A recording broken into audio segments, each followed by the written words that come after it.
എല്ലാവരും രണ്ട് കൈ ഉയർത്തിയിട്ട് ആമീൻ പറയും. അല്ലാഹുവേ നീ സംരക്ഷണം നൽകണേ അല്ലാ, ഫലസ്തീന മക്കൾക്ക് സംരക്ഷണം നൽകണേ അല്ലാ, വിപത്തുകളിൽ നിന്ന് സലാമത്ത് കൊടുക്കണേ അല്ലാ, കാലുവിപത്തുകളിൽ നിന്ന് കാവൽ കൊടുക്കണേ അല്ലാ, ഇസ്രായേലി ഭീകരനെ നീ പാഠം പഠിപ്പിക്കണേ അല്ലാ, അവരുടെ ശത്രുത നിന്നിലേക്ക് ഏൽപ്പിക്കുന്ന അല്ലാ, ഫലസ്തീനിലെ ഗസയുടെ തെരുവോരങ്ങളിൽ പിടഞ്ഞു വീണ പാവപ്പെട്ടതാകുന്ന മക്കളുണ്ട്, ചെറുപ്പക്കാരുണ്ട്, യുവാക്കളുണ്ട്, യുവതികളുണ്ട്. അവർക്ക് നീ ശുഹദാക്കളുടെ പ്രതിഫലം കൊടുക്കണേ അല്ലാ, ശുഹദാക്കളുടെ പ്രതിഫലം കൊടുക്കണേ അല്ലാ.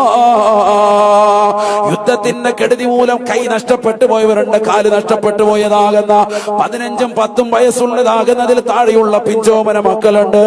അല്ലാഹുവേ ക്ഷമ കൊടുക്കണേ അല്ലാ, ഖൈറായ ജീവിതം കൊടുക്കണേ അല്ലാ, സ്വാതന്ത്ര്യം അനുഭവിക്കാനുള്ള തൗഫീഖ് നൽകണേ അല്ലാ, സ്വാതന്ത്ര്യം അനുഭവിക്കാനുള്ള തൗഫീഖ് അവർക്ക് നീ നസീബാക്കണേ അല്ലാ. പിറന്ന നാടിനു വേണ്ടി പ്രയാസപ്പെടുന്ന സാധുക്കളാണ്, പരിപൂർണ മോചനം കൊടുക്കണേ അല്ലാ. 178ഓളം പള്ളികളാണ് ഫലസ്തീനിൽ തകർക്കപ്പെട്ടിട്ടുള്ളത്. തകർക്കപ്പെട്ടതാകുന്ന പള്ളിയുടെ വിനാരങ്ങളുടെ ചുവടെ നിന്നുകൊണ്ട് നിസ്കരിക്കുന്നതായ സാധുക്കളെ കാണുന്നില്ലേ മുസ്ലിമേ? ഈ സമയത്തും അവർ നമസ്കാരം മുടക്കിയിട്ടില്ല.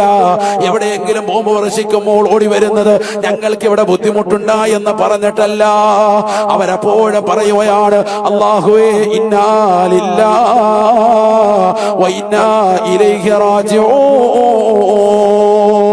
അല്ലാഹുവിൽ നിന്നുള്ളതാണ് നമ്മൾ, അവരിലേക്ക് തന്നെയാണ് മടക്കമെന്നുള്ള മനോഹരമായ വാക്യം പറഞ്ഞിട്ട് തക്ബീറിന്റേതാകുന്ന മന്ത്രധ്വനിയുമായി തന്റെ പ്രിയപ്പെട്ടതാകുന്ന മകൻ ചോരയിൽ കുളിച്ചു കിടക്കുമ്പോൾ പോലും ആ മരണത്തോട് മല്ലടിക്കുന്ന പൊന്നുമോനെ ചേർത്ത് പിടിച്ചുകൊണ്ട് ശഹാദത്ത് കലിമ ചൊല്ലിക്കൊടുക്കുന്നതായ ഫലസ്തീന മക്കളുടെ ചിത്രം ഈ ഉമ്മത്ത് കണ്ടില്ലേ?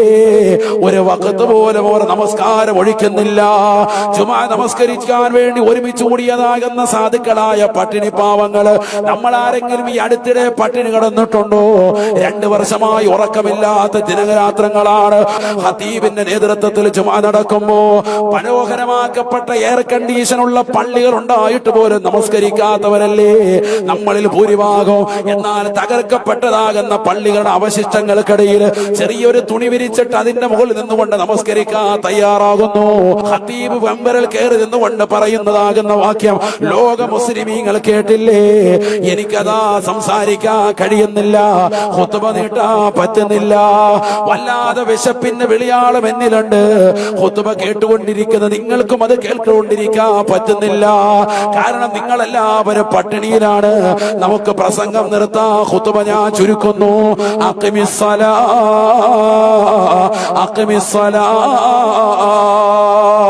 ഇനി നമസ്കാരം തുടങ്ങാൻ പോയാണ്. എത്ര വലിയ ഖേദകരമാകുന്ന വാർത്തയാണ് കേൾക്കുന്നത്. നിസ്കരിക്കാൻ വേണ്ടി വന്ന് ഇമാമത്ത് നിർവഹിക്കാമെന്ന ഖതീബിന് ഖുത്ബ പൂർത്തീകരിക്കാൻ പറ്റുന്നില്ല. വിശപ്പിന്റെ വിളിയാളത്താൽ ഖുത്ബ ചുരുക്കുന്നു, വിശപ്പിന്റെ വിളിയാളത്താൽ സംസാരം ഒഴിവാക്കുന്നു. വേഗം തന്നെ നമസ്കരിക്കാൻ തയ്യാറാവുകയാണ്. ആ സമയത്ത് പോലും എന്റെ റബ്ബ് അള്ളയല്ലെന്നവര് പറഞ്ഞിട്ടില്ല. 5 വഖ്ത് നമസ്കാരങ്ങൾ നമ്മുടെ കൈകളിലേക്ക് പ്രവാചകൻ മിഅ്റാജിന്റെ രാവിലൂടെ ഉമ്മത്തിന് സമ്മാനമായി നൽകിയിട്ട് ആ നമസ്കാരത്തെ തള്ളിക്കളഞ്ഞുകൊണ്ട് ജീവിക്കുന്ന മുസ്ലിമില്ലേ? കള്ളുകുടിച്ചുകൊണ്ട് നിലകൊള്ളുന്ന മുസ്ലിമില്ലേ? അല്ലാഹുവേ ഞങ്ങൾക്ക് നീ ബോധം നൽകണേ അല്ലാ. നിന്നെ മറക്കാതെ നിന്നെ ഓർക്കുന്ന ഒരു വഖ്ത് പോലും നമസ്കാരം പരിപൂർണമായി ശ്രദ്ധിക്കാത്തവരായി ഞങ്ങളെ നീ മാറ്റരുത് അല്ലാ. കൃത്യമായി ശ്രദ്ധിക്കുന്ന യഥാർത്ഥ മുഅ്മിനീങ്ങളിൽ ഞങ്ങളെ നീ ഉൾപ്പെടുത്തണേ അല്ലാ. പാവപ്പെട്ട ഫലസ്തീന മക്കൾക്ക് നീ സംരക്ഷണം കൊടുക്കണേ അല്ലാ, സമാധാനം കൊടുക്കണേ അല്ലാ. ഇവിടെ ആമീൻ പറയുന്ന ആയിരക്കണക്കിന് വിശ്വാസികളുണ്ട്. സർവരെയും നീ സ്വീകരിക്കണേ അല്ലാ.